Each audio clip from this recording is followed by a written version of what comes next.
अरे मेरी नीली वाली लुंगी नहीं दिख रही है। विभा की अम्मा, कहाँ रखी है लुंगी? अरे वो तो विभा ने परसों ही धोकर रखी थी आपकी अलमारी में। देखो वहीं होगी। वो ना मैंने आज धो दी, मुझे लगा कि गंदी हो गई होगी। अरे कैसे गंदी हो गई थी? उसे तो मैंने पहना भी नहीं। हे भगवान, इस लड़की के कपड़े धोने की आदत से परेशान हो गया हूँ मैं। जितना तो घर में राशन नहीं आता, उससे कहीं ज्यादा डिटर्जेंट पाउडर का खर्चा है। इसकी शादी करवा दो, शादी। जाए अपने घर में ही करे काम, फिर चाहे घर के कपड़े धोने हो या पूरे गांव के। हाँ ठीक बोल रही हूँ, देखता हूँ मैं कोई लड़का। वो दिन भी आ जाता है जब विभा को देखने लड़के वाले आ जाते हैं। लड़की मुझे अच्छी लगी। होने वाली सास कहती है, बेटी अगर कुछ पूछना है तो पूछ लो। वैसे तो हमारी लड़की बहुत ही शर्मीली है, जो बोल दो वो मान लेती है, इसे क्या पूछना होगा। अरे कैसी बात कर रही हो माँ, मुझे इन लोगों के घर रहना है, सवाल तो कई है। हाँ हाँ बेटा, पूछ लो ना, क्या पूछना है। आप लोगों के घर कपड़े कौन धोता है? सास का मुंह बन जाता है। देखो, अगर तुम ये कहना चाहती हो कि तुम्हें कपड़े धोने नहीं आते तो सुन लो, कपड़े मैं ही धोती हूँ, लेकिन तुम्हारे आ जाने के बाद मैं रुमाल तक नहीं धोऊंगी। अरे चुप रहना भाग्यवान, बहू बेचारी घर आई नहीं, उसे डराना शुरू कर दिया। वो क्या है ना बिटिया, अभी तक तो ये कल्लू की माँ ही धोती थी, लेकिन अब तुम्हारे पापा तो दहेज में वॉशिंग मशीन देंगे ही। तभी विभा की माँ बोल पड़ती है, सवाल भी पूछा तो क्या। वैसे भाई साहब, मशीन की तो फिर भी कपड़े धोने की कैपेसिटी होती है। मतलब जो बिटिया दे रहे हैं ना विभा, इसे कपड़े धोने का बहुत शौक है। ये आप लोगों के क्या, आस पड़ोस गांव मोहल्ले सबके कपड़े धो दे और उफ तक ना करे। बाहर देखा नहीं आपने कितने कपड़े सूख रहे हैं? सब हमारी बिटिया ने ही तो धोए हैं। बस भी करो ना माँ, शर्म आ रही इतनी तारीफ सुनकर। और तो और एक दाग निकाल कर दिखाओ तो मान जाओ। हाँ अच्छा अच्छा, माफ करना बेटा, मैंने गलत समझा। हमें तो रिश्ता बहुत पसंद है। और ऐसे जुड़ जाता है रिश्ता कपड़े धोने का शौक रखने वाली विभा का। उसकी शादी हो जाती है कोयला फैक्ट्री में काम करने वाले कल्लू के साथ। शादी के बाद अचानक विभा चिल्लाती हुई सास के पास आती है। सासू माँ, अरे सासू माँ कहाँ है आप? ये तो धोखा है, धोखा दिया आप लोगों ने मुझे। इसे ससुर के चक्कर के बारे में पता चल गया। अरे तो उसमें तुझे क्यों धोखा मिला है? अरे नल में पानी नहीं आता, कपड़े कैसे कब धुलेंगे? अच्छा अच्छा, तू पानी नहीं आ रहा उसकी बात कर रही है? तो आपने क्या सोचा? कुछ नहीं।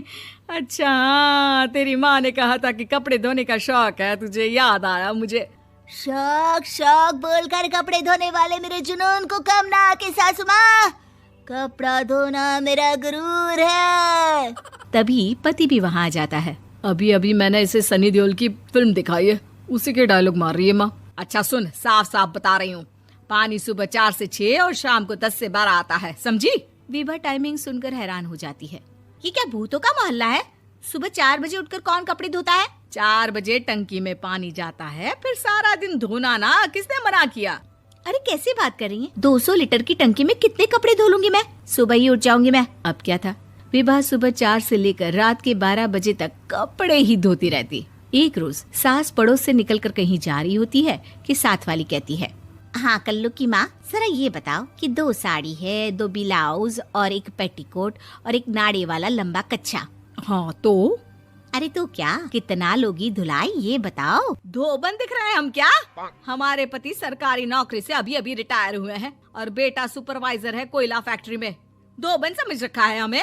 हाय रे कल्लू की अम्मा, माफ कर दो, वो तो मोहल्ले में यही सब बता रहे थे कि तुमने बहू को कपड़ा धुलवाने के काम में लगा दिया है। सास को पड़ोसन की बात सुनकर गुस्सा आ जाता है। वो घर पहुंचती है जहां घर के बाहर ही इतने सारे कपड़े सूख रहे होते हैं जितने कि किसी धोबन के घर पर। अरे ओ कल्लू की दुल्हन, बाहर निकल। माँ जी यहीं आ जाओ, बाथरूम में चादर धो रहे हैं हम। अरे अभी हम धोते हैं, तुमको बाहर निकलो। ये आस पड़ोस वाले बोल रहे हैं कि हम बहू से कपड़े धुलवा कर उसे कपड़ा धोने वाली बना दिए हैं। अरे छोड़ो ना माँ जी, किन लोगों की बातों में आती हो? आस पास के लोगों का तो काम ही होता है कि वो किसी तरह सास बहू को लड़ा दे। बहू सारे घर के कपड़े धोती है, ये क्या कम है? बोलिए। सास को भी लग जाता है कि वो बहू का ये सनकीपन नहीं छुड़वा सकती, इससे अच्छा है कि खुद ही चुप हो जाए।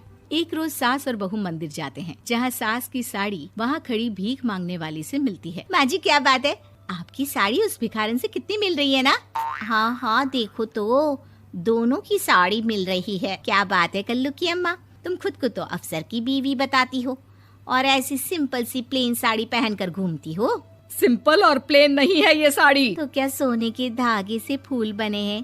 कुछ भी सासू माँ, कुछ भी। हाँ, बने थे इस साड़ी में सोने के धागे से फूल। मेरे पति लेकर आए थे मद्रास से स्पेशली मेरे लिए 10,000 की। ताहे भाई साहब इस भिखारन के लिए भी सेम टू सेम साड़ी लेकर आए होंगे 10,000 की।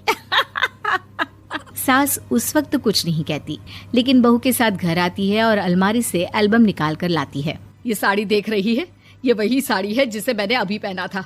इस साड़ी में ये जो चमकदार फूल दिख रहे हैं ना, ये सोने के धागों से काढ़े गए हैं। लेकिन तू लोकल वॉशिंग मशीन ब्रश से घिस घिस कर सारे फूलों को निकाल कर साड़ी प्लेन कर दी। मुझे माफ कर दीजिए सासू माँ। और तो और, जब मैंने तुझे तेरी गलती के लिए कुछ नहीं कहा, लेकिन तूने तो सबके सामने मेरा मजाक ही बना दिया। क्यों? बहू को समझ में आ जाता है कि अब से उसका कपड़े धोना बंद।